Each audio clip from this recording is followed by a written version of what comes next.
I think a lot of people really struggle to be comfortable in their own homes. If something's not accessible, it's really a barrier.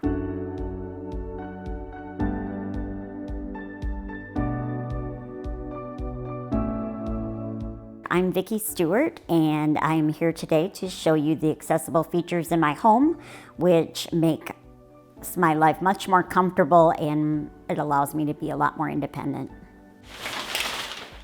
I use the bathtub with a shower bench to get ready in the morning. I have a roll-under sink in the bathroom, which allows me to access everything. The mirror is quite large and lower so that I'm able to see that easily as well. I work from home. The majority of the time I am either in the living room or in my office, and my office has a desk that allows me to bring it up or lower it depending. Sometimes when I get a new wheelchair, it's a different height.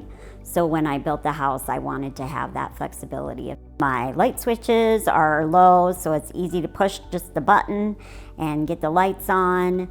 My closet is probably one of my favorite features because all of my clothes are hung lower so that I have easy access to them. And one of my favorite features in my closet is a shoe shelf where I can reach. I'm kind of a shoe freak, so it's nice to have all my shoes sitting out nicely on the shelf. My husband and I both enjoy cooking and baking, so it's really nice to have our accessible kitchen. I have the roll-under counter, which is just my height. We have the roll-under sink in the kitchen, which definitely makes it easier. And the nozzle comes out, again, very easy for us to pull out. The handle's easy to manipulate, so makes everything a lot easier. Our stove has the knobs in the front, so when we're cooking, which is typically my husband's cooking, he doesn't have to reach over the burners. We can just turn the knobs in the front of the stove and set the temperature and all of that.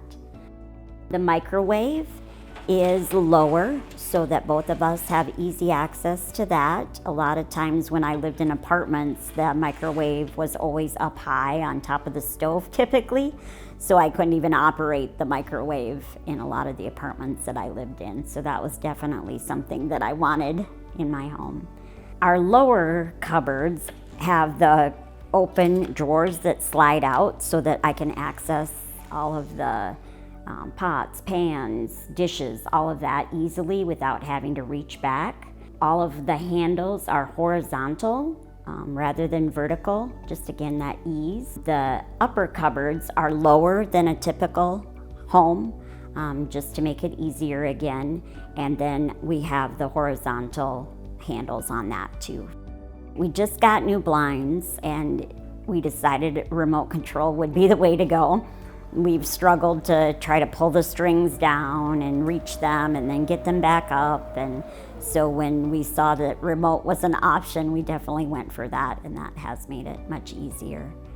Our home is zero entry, so no steps in the front or out to our patio. My husband and I enjoy going out for walks a lot, so our front door, we have the lever handle, but a lot of times once we're going out, it's difficult to reach back in to close the door. So my husband had the genius idea of putting a handle vertically on the other side of the door from the handle so that we could reach it and not have to stretch so far. So that's made it a lot easier, especially if we're carrying groceries in or something like that. If we have things on our lap, it just makes it much more convenient.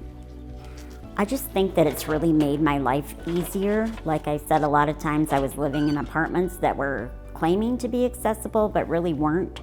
So when I built this house, I was very focused on the accessibility features because I knew it would make my life a lot easier. And I had to think about growing older too, you know. Chances are there's going to be more health complications and issues, so the easier I could have it in the future, the better it would be. But I think the more we can share our stories and share what makes a home accessible, the better it will be for a lot of people with disabilities. For more information, contact the Center for Disabilities in Sioux Falls, South Dakota.